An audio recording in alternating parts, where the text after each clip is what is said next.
The Raditz Arc of Dragon Ball is one I've never paid much attention to. Maybe it's because I've never really viewed it as its own story arc and rather just the beginning section of the Saiyan saga. Or maybe it's because I've seen Raditz get killed by the special beam canon like 80 different times in video games and it kind of became a played out story beat to me. But after Akira Toriyama's passing, I rewatched the Kai version of that arc in honor of him and discovered something. When viewed with the original 194 chapters of the Dragon Ball manga in mind, it's actually a masterpiece in my opinion.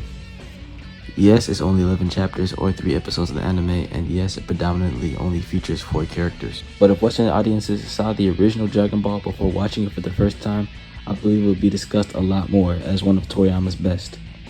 The second half of the original Dragon Ball manga, referred to as Dragon Ball Z, is radically different from the first half. Tone, setting, characters, and even Toriyama's writing and art style all changed dramatically, and most people believe it changed for the better. The Raditz arc is the perfect bridge between these two halves. So let's get into it. Part 1. Raditz's arrival. The original Dragon Ball is very much the story of Son Goku. We see him go into the outside world for the first time and grow steadily into an experienced martial artist who ends up saving the world time and time again. The focus of the story rarely leaves him, with some sections of the manga even having him carry the entire story with no strong supporting characters. This is why the people reading Dragon Ball at the time of its release, the first chapter of the Raditz Arc 195 probably came as a surprise. It is an entire chapter without Goku. First of all, we learn that 5 years have passed since Goku's victory over Piccolo Jr. in the World Martial Arts Tournament. Time skips are common in Dragon Ball and are usually used to show physical rather than mental growth. But before the Saiyan saga, time skips only happened after pivotal moments in Goku's development. The first skip happens between the Fortune Teller Baba arc and the Tien Shinhan saga, when Goku's quest for the 4-star Dragon Ball has ended and he's revived Upa's father and also met his late grandfather, which ends his boyhood and begins his progression into a teenager. The second skip happens between the King Piccolo and Piccolo Jr. sagas, after Goku has defeated his first worldwide threat and starts training under Kami to make sure none of his friends die again, also accepting the responsibility of being Earth's protector from Piccolo Jr. This time skip happens after Goku defeats Piccolo Jr.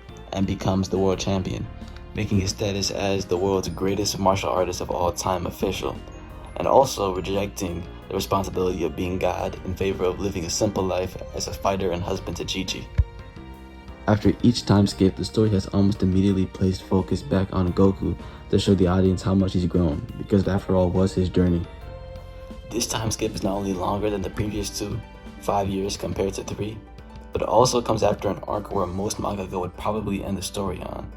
So the reader is expecting to see Goku right off the bat to see how much he's changed. However, the point of view is placed on a mysterious alien in strange armor who kills an innocent farmer and looks for someone named Kakarot. The only familiar character is Piccolo Jr., the villain of the previous arc, who is embarrassingly weaker than this new alien character. This chapter ends with a game-changing reveal that Kakarot and Goku are one and the same. This chapter feels alien not only because of the introduction of the first alien in Dragon Ball, but also because it's such an experimental chapter. A chapter like this was never done before, as the point of view pretty much never left Goku in the original Dragon Ball. It's a sign of things to come in the second half, as characters like Piccolo, Krillin, Trunks, and especially Gohan and Vegeta get extra focus and are essentially the main characters. Essentially, the first half of Dragon Ball was Goku's story, while the second half, Dragon Ball Z, is the story of the Z Fighters. The part of the Raditz arc that's probably most underrated to Western audiences is the reveal of Goku's alien origin. To us, Goku's always been a Saiyan, and we have that hindsight when watching the original Dragon Ball. It's never been a mystery where Goku came from to us, since that reveal happened at the same time we were introduced to him. But to people reading at the time, the revelation was a game changer. The setting of Dragon Ball was mystical, with ancient Chinese myth and folklore inspirations, with the initial story specifically being based on Sun Wukong and the journey to the west. Everything from names to outfits and even the themes stem from Eastern Taoist and Buddhist culture. This all changes when Raditz arrives at the Kame House. With a few bits of natural exposition, everything concerning Goku's mysterious strength and odd tale from the original Dragon Ball is recontextualized. The initial reveal that Goku and his alien have some sort of connection is genius, with Raditz unwrapping his tail and smacking Krillin away. This new menace uses his most alienating feature, his tail, to attack Goku's best friend, a human who, in a sense, represents the best the species has to offer, as well as the connections that Goku's made over the years. This one scene encapsulates the tone shift in the Saiyan saga. These enemies are ruthless, uncaring towards all life, and battle-thirsty. One part of this exposition that may feel unnatural to some is Master Roshi keeping Goku's secret origin from him until he is well into adulthood. However, I believe it is totally in character for Master Roshi and Grandpa Gohan to keep such a thing secret from Goku. They probably wanted Goku to live a happy, albeit ignorant life as a human child, unburdened by his possible alien origins. This is in line with Roshi's ideology and the thematic ideology of the original Dragon Ball, of allowing the new generation to forge their own paths, regardless of what happened in the past. Clearly, the Saiyans do not share this concern about fostering the youth, as they send their young to alien planets as mere children, not allowing them to make their own decisions. Raditz also exemplifies his disregard for children when he kidnaps the 4-year-old Gohan and gives Goku a macabre ultimatum: kill 100 humans and defect to the Saiyans, or Gohan dies. With his body beaten and his mind bombarded with unwanted information, all hope for Goku seems lost, until Piccolo Jr. arrives to offer his temporary help. This act of camaraderie between two Earthlings sets up the theme of the Saiyan saga.